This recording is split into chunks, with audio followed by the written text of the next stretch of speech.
This chapter is the practical cleanup crew for your investing life.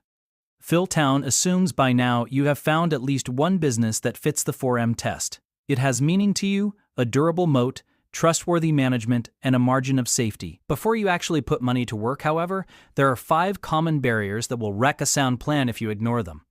The chapter walks through each one and gives sensible, usable rules to remove them. First barrier: bad debt.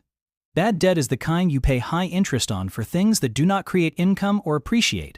Credit cards, many consumer loans, impulse purchases. If you are paying, say, 18% interest on credit cards while expecting to earn only 15% on investments, you are compounding your way backwards. The top priority is to eliminate that kind of debt. Town does allow for good debt, borrowing at a low rate to deploy into investments you trust, but he gives 3 strict conditions before using leverage. You must be experienced. The interest rate should be less than 1/3 of your expected return, and the debt should be small enough you can pay it off within a year from your savings. For most readers, the sensible advice is simple. Get rid of bad debt first, then learn and practice investing. Second barrier: taxes. Taxes chew into your gains, so use the shelter the law provides. Put as much as you reasonably can into tax-advantaged retirement accounts. For example, individual retirement accounts and Roth individual retirement accounts, or employer plans that match contributions. A Roth individual retirement account is a particularly powerful choice because you pay tax up front and then the money grows tax-free forever.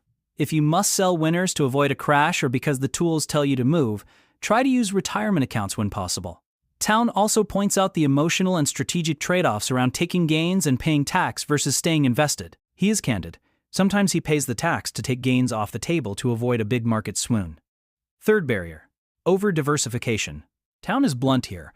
The usual buy 50 stocks advice is fine for people who do not do homework, but rule number 1: investors do deep work on a few businesses they understand. Better to put a meaningful stake in 2, 3, or 5 great companies you really know than to be spread so thin you do not know any of them well. He does, however, recommend basic asset class diversification. Cash for safety, businesses for growth, and perhaps a little real estate for variety. He also reminds you there is a difference between diversification across many stocks and sensible allocation across asset groups. Fourth barrier: your fund manager. Many professionals will tell you that you cannot do what they do, that you lack experience or the time. Town's answer is education and practice. He urges financial literacy. Learn the tools, learn to value a business, and then take control. If your fund manager is taking your money and not serving your goals, learn enough to move your assets into self-directed accounts. Town believes that when individuals become owners rather than passive shareholders, the whole market will be healthier. Fifth barrier: fear. Fear is the emotional killer. Town names and attacks a familiar pattern he calls ERI, the emotional rule of investing. The funny belief that if you buy a stock, immediately after you buy it the price will fall, and if you miss buying it the price will go up. He gives the antidote: practice without risk. Start with $0 by paper trading. That means simulate trades in a notebook or an online simulator. Pick businesses, compute sticker prices, and margin of safety prices. Time your virtual buys with the tools, and track commissions and results. Paper trading trains your head and steadies your emotions. Town tells a story about a man called Fred, who paper traded for 2 months and averaged a virtual 19% return. His spouse then felt confident enough to let him use real money. Paper trading lets you make mistakes, learn process, and build confidence without losing money. A few other practical rules Town gives in the chapter. Don't eat the seed corn. In plain language, save before you spend. If you want to retire comfortably, you must stop consuming all your income and start saving. Even modest monthly savings, if invested wisely and compounded at good rates, make a huge difference over time. Use tax deferral wisely. Employer matching is free money. Take it. But for additional savings, consider individual retirement accounts, Roth accounts, or other plans that let gains compound tax-deferred or tax-free. If your employer's retirement plan forces you into unsuitable investments, use only the matched portion, and then open a self-directed account.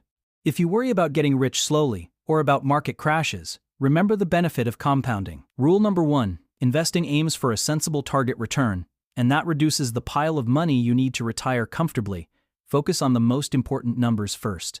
When screening companies, begin with return on invested capital. If that is weak, you can stop digging. This saves time and prevents analyzing poor candidates. If you must sell because the tools tell you to, Accept the tax consequences as the cost of protecting your capital.